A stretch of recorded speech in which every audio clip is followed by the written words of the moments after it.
سڵاوتان لێبێ بینەرانی وێزگە نیوز. ئێمە ئەمڕۆ هاتووینەتە ناو هاوڵاتیان دەمانەوێت ڕایان وەرگین. ئایا پێوەری هاوسەرگیریکردن لای تۆ چییە؟ و ئەو پێوەرانی بۆ هاوسەرگیری دادناوە چین؟ بینەرمان بنڕای هاوڵاتیان وەرەگرین.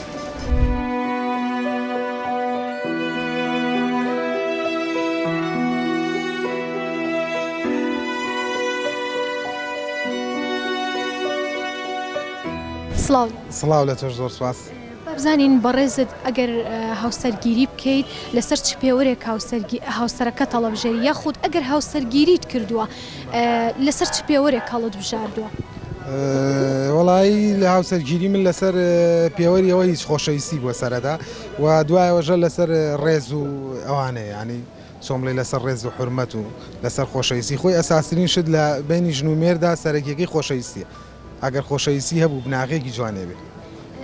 بێجگە لەسەر بنەمای ڕێز و خۆشەویستی ئایا کە یەکەم جار بینیت کە بۆ نمونە قسەت لەگەڵی کردووە یاخود هەرچە چی سەرنجی ڕاکێشەی بۆ ئەوەی هاوسەرگیری لەگەڵ بکەیت؟ وەڵا من یەکەم جار کە بینیم ئەوەی ڕاستی بێ کە قسەمان کرد یەکەم جار ئەو شەرمنیەکەی دێگەی شەرمن بووە کچێکی باش و ئەوە بوو کە خۆمە میزیان ئێستا تۆ لەوچی هەموو کەسێ حەزێکیە بێ کە خۆی بێ من هەستمەکرد یعنی ئەو شتەی من ئەمیزە و شتەی کە من ئینمەکرد لەو ئافرەتیان بین تێگەی جایترەوە لەوە ڕوخسارەوە بێیان لە شێوازی قسەکردنەوە بیان لە ڕێزەکەیەوە بیان لە داپۆشایی هەر کەسە و شتێکی خۆی هەیە.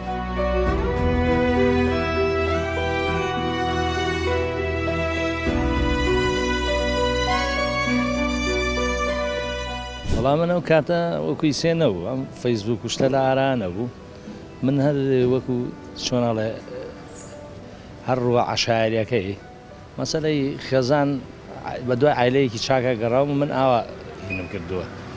واتە خۆت پێشتر هاوسەرەکەتن نەبینی بوو؟ بەڵێ نەمبینی بوو بەڵام کەسێکی نزیک بۆی باس کردم تێ عایلەیەکی چاکن تێ دوایی بینیم ڕێکەوتی لەسەرەوەی سەمان کرد و تەواو.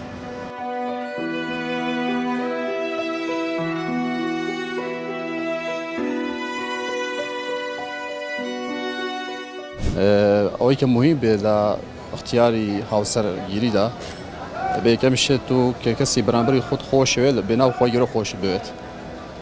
ئیتر ئەمە بۆ کچیش و بۆ کوڕیش هەمامان شێوە چونکە ئەم خۆشویستنە لەسەر ئەساسێکی دروستە لەسەر بنیاتێکی دروستە ڕۆخانی نییە بۆ ماوەیەکە مەسەڵەن خۆشەویستیە مەسەڵەن چونکە ئەو خۆشەویستە لەسەر شتی مادی دروستە بێت لەسەر شتی وەکو بڵێ مەساڵەحی دنیایی دروستە بێت ئەگەر ئەو شتانە کۆتایی بێت ئەو خۆشەویستەش نامێنێ.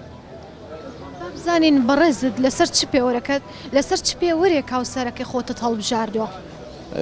پێغەمبەری خوا صلی الله علیه و سلم لە فەرمودەیەکی صحیحا فەرمێ ئەگات و ژن وێنە مثل هاوسەرگیری کرد سەر چار شت ئەوە بە ینی هاوسەرەکەت اختیارکە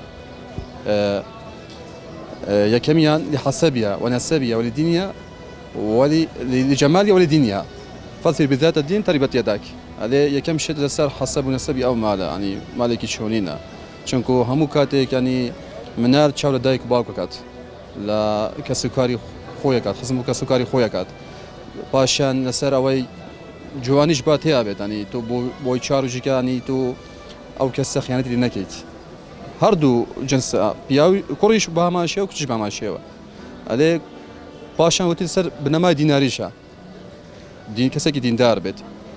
پێغەمبەری خوا صلی الله علیه و سلم وتی کەسێکی سەر دینداریەکە کە دینداریەکە بێت ئەوە وتی با دینداریەکەت هەموو شتێک ئەفزەلتر بێ وەکو هەندێک جار قسە کرێن ئەی دەست کەوتە ئاخەوە ینی هەندێک قسە کرێن وەک لە باو باپیرە نەماوە.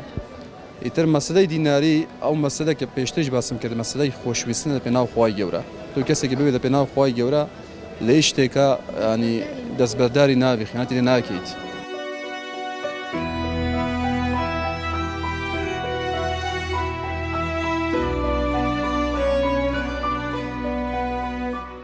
ئەوەی گوێبیستی بوون ڕای بەشێک لە هاوڵاتیان بوو لەسەر ئەوەی پێوەری هاوسەرگیریان چییە یاخود ئەو پێوەرانە چین بۆ هاوسەرگیری تا بەرنامەیەکی تر و تەوەرێکی تر بەخواتان ئەسپێرم خواتان لەگەڵ.